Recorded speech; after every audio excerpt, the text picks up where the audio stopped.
So, but I can take maybe one gentleman and one lady some questions. Yes, there is a gentleman there in a maroon shirt and a nice tie. You can say something. And then the lady, you are not a lady, there is a lady there, yes. Stand up, lady there. You can stand up, madam, yeah. Haya, uliza maswali, boss. Mr. President, I'm honored to be in your presence. I am, my name is Tom Mongosi. I am from New York. But I am a very, how can I say, I'm a diaspora farmer. In that, I mean, I do a lot of acreages in Narok for wheat. But I know, I'm not too sure, but I know it came to your attention that this planting season, I lost over 250,000 on fake fertilizer, which was sold to us by the National Cereal Produce Board. So from your office and from the ministry that is standing in for agriculture, as farmers, we are suffering on this end of getting things that really, I'm not sure if the government knows or the government has party to it or what it is that you need to tell us as farmers, because I'm trying to fight for my refund of all the almost 100 bags I got for fake fertilizer. I will answer you right away. Number one, we asked every farmer who bought fertilizer that was finally identified not to be good to register, and 7,000 farmers registered. And already we have started compensation of every farmer. You will get equivalent fertilizer without having to pay. Every farmer. That is number one. That is number one. And number two, we have taken the managing director of Cereals Board and all his team. They are now waiting for prosecution. We have already sent them out of office, and we are going to deal with them firmly and conclusively. Are we together? So we will not only refund you, we will not only give you, replace your fertilizer, but we are also going to deal with the crooks. Yes, let me, the lady. I want to tell you, thank you so much for coming to Atlanta, Georgia. We are very excited to have you here. To introduce myself, my name is Jonelle Carol Menifee. It's my mother and partner, Carol Menifee. And we represent Solar Time USA. And we have a company in Kenya called Nice Solar Time Kenya. And our focus is mainly solar. Excuse me, madam. Your English is a bit...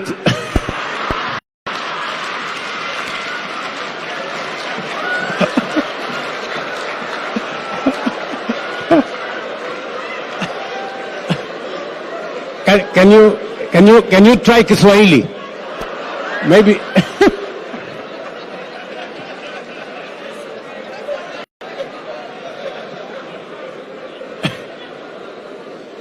ama kidogo upunguze the twang imenipita kidogo. I'm sorry.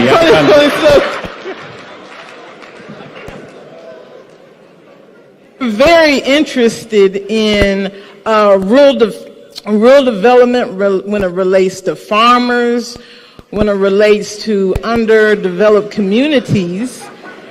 Is that slow enough? Just want to understand your administration's program for last mile connectivity and making sure that as Kenya develops, it doesn't leave the rural community behind. Are you talking about electricity? That too. What was it? What?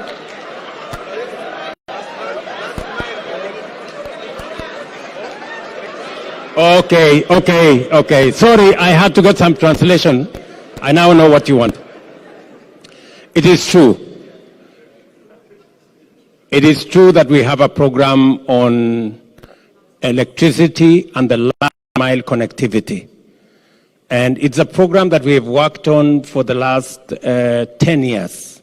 And in fact, in 2013, the number of households that were connected to electricity were 2.3 million. Today, we have 10 million households connected to electricity. In our budget this year, we have 12 billion shillings that is going to go towards that program of last mile connectivity.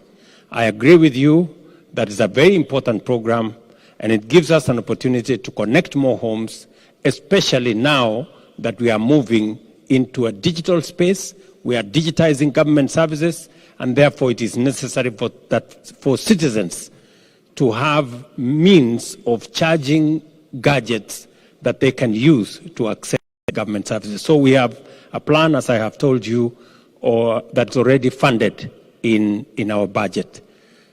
So, and forgive me if I didn't understand hapo Kiingereza yako ndio imenichanganya kidogo, lakini ni sawa. There is another lady there. Let me listen to the lady in blue and a nice hairstyle.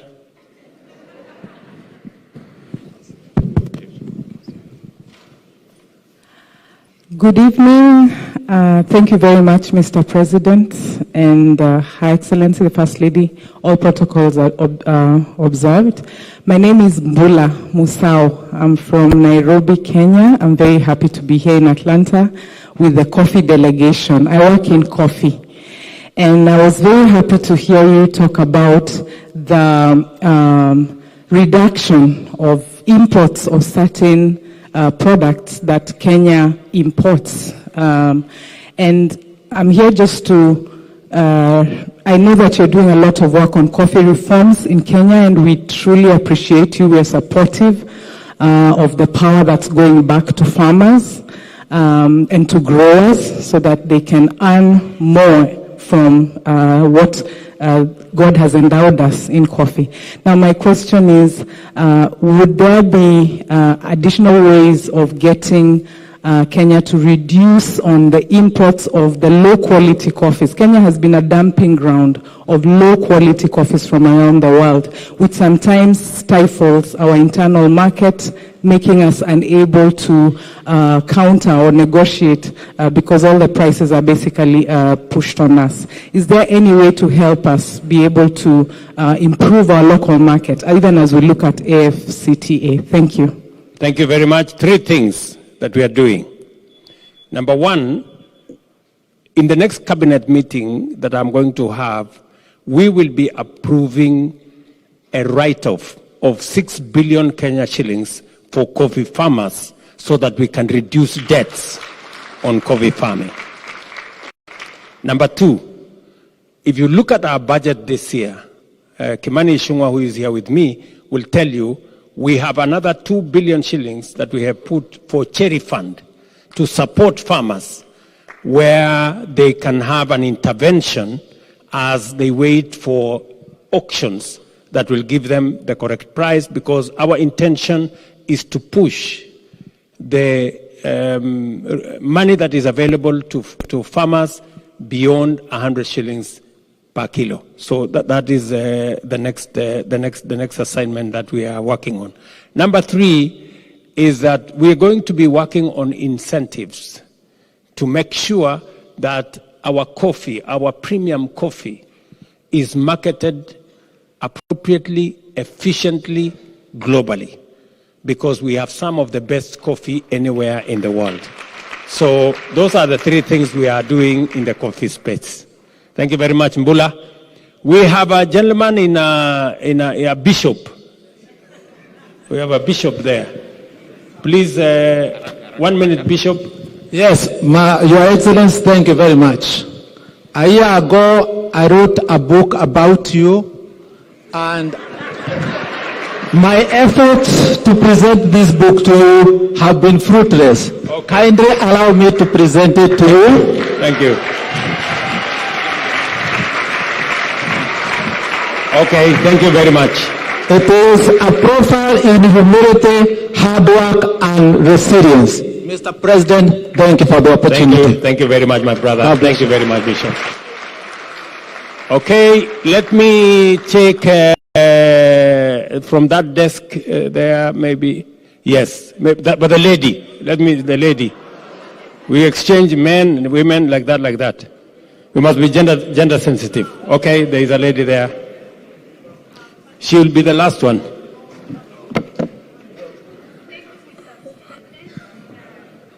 Yes. First of all, I want to say thank you so much. We see your work. We see you traveling, and I'm so proud of you. My name is Irene Masai. I'm from Eldoret. I just want to touch on two things. I feel there has been a higher rate of women that have been killed. We see it on social media. Is there something that you are putting forward to kind of prevent like gender-based violence? And also about if you see less women have resources on their name, is there an office that can help that more than men? And another thing is disability. My friend wanted to ask that. I can give him. Okay, you have no authority to hand over the microphone to somebody. Let me answer Madam Masai there. Yes, there has been at some point an upsurge of femicide in Kenya, and we took steps as government to make sure that facilities, especially Airbnb facilities that were the main epicenter of that exercise, we've put in new regulations to demand that such facilities must have a record of who frequents, who uses those facilities, so that we can, and we've also insisted that there must be CCTV cameras to make sure that it is clear and known who is using what facilities. And also we have sensitized citizens to make sure that they don't deal with people who they don't know who they are. We have since seen a reduction of those incidences, and we are trying to see how we can profile women better. In fact, last week on Friday, Wednesday. Last week on Wednesday, I presided over a pass-out parade of our military. And we had, for the first time, the highest ever women who graduated as military officers, 1,020 women.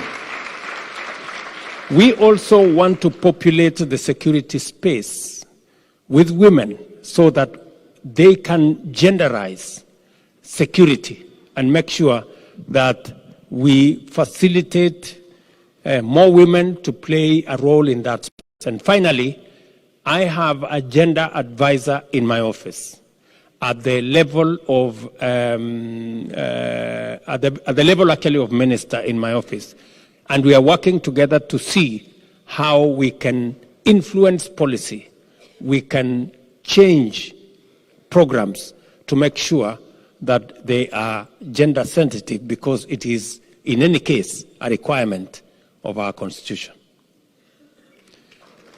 Thank you very much. Okay. I don't want to be... this gentleman has put up his hand from the beginning. Give him a mic. This good gentleman. Yes. And please, just one question.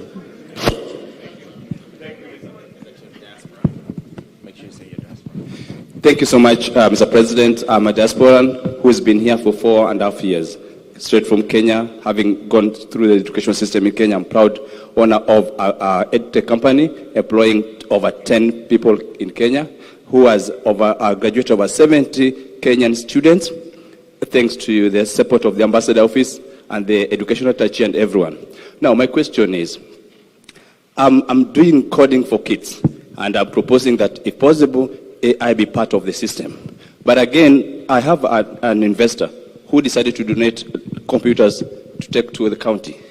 And so the problem is, I'm told that even at the extent of trying to support my people back home, I have to pay taxes for the computers that have been donated to us. So the question is, I know you talk about paying taxes, right?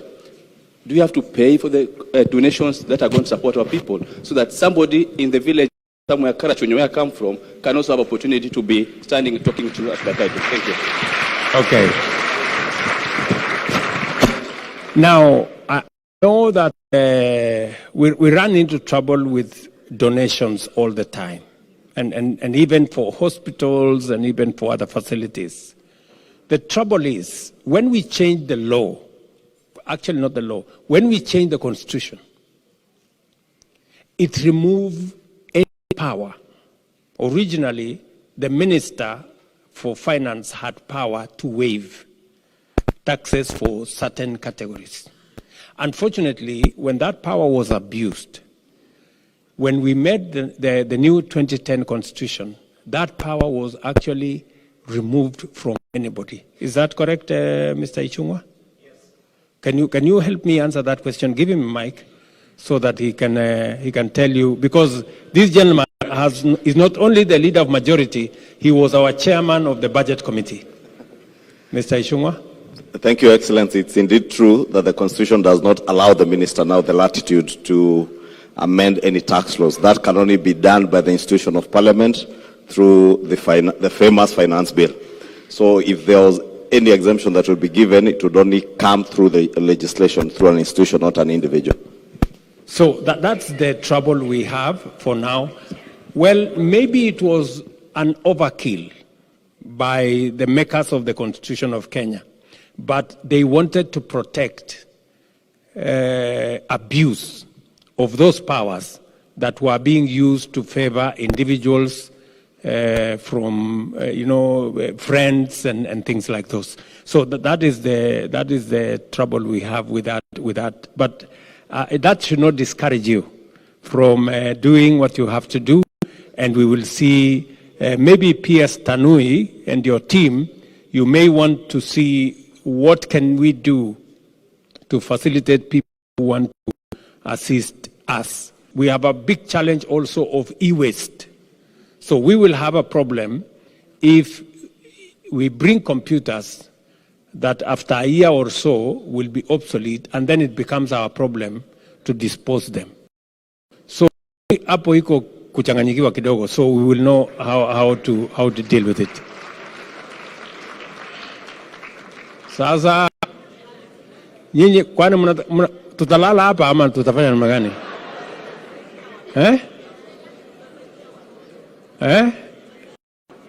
Tulale hapa? So who will huyu mrembo amesimama hapa na kofia. Amesimama for long. And then who else is going? Let me take two. The gentleman behind there and that other gentleman behind there, finito. Yes, madam. Okay.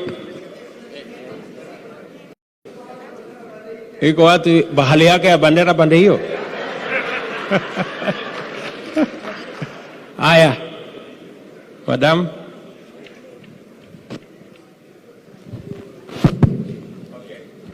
So thank you very much, Your Excellency, for this opportunity. My question, kindly, I would like to direct to the CEO for Safaricom. I don't know whether he's still around, Mr. Ndegwa. Mr. Ndegwa, are you here? Yes, Ndegwa is right there. So now, my name is Washeke, and I'm the founder of Data Networks Learning. Data Networks Learning is a tech bootcamp registered in Arizona, and we are training currently on, the tech courses in analytics, in analytics with machine learning, data engineering, business analysis, and artificial intelligence. So we are training globally, Mr. Ndegwa, and my question is, regarding those students who are training online from Kenya, is there a way that maybe Safaricom can give them the corporate exposure, maybe through internship, and then from those internships, maybe they can gain the right technical skills to be even absorbed by the market? So I've kindly directed this question to Mr. Ndegwa, being the CEO of one of the biggest ICT company in Africa. Thank you. Okay, Mr. Ndegwa, you have some. Let me say the following, just to contextualize what my sister is saying, and even in what Ndegwa is going to say. The tech space, you all know that space is a space where Kenya has a lot of traction. We have a lot of innovators. We have a lot of creatives in that space. And just for your information, among the agreements we are going to be signing day after tomorrow is a $1 billion investment by Microsoft in Naivasha for a data center. Yeah, for a data center that is not only going to be used by Kenya, but by the region, working with G42, which is a UAE company. So the space around tech, we are really ahead, but I don't want to, Peter, you can. Yeah, thank you. Thank you, Your Excellency. So a couple of things. So I think I think first I want to acknowledge that the President is the biggest supporter in terms of driving ICT as the accelerator for our economic and social development in the country. And part of that is actually developing talent. So very happy we have partnered with about 15 companies to get internships, training, or in the areas you are talking about. Happy to and also for any diaspora who is in this area, we are very, very happy to support the actual skill building in this area as part of our own social and economic support of a very, very important part. In any case, they will benefit our organizations and our country. Thank you very much. I am informed that we have run out of time. So I want to say to all of you, you guys are very good. Asante sana. God bless you. And I love you guys very much. God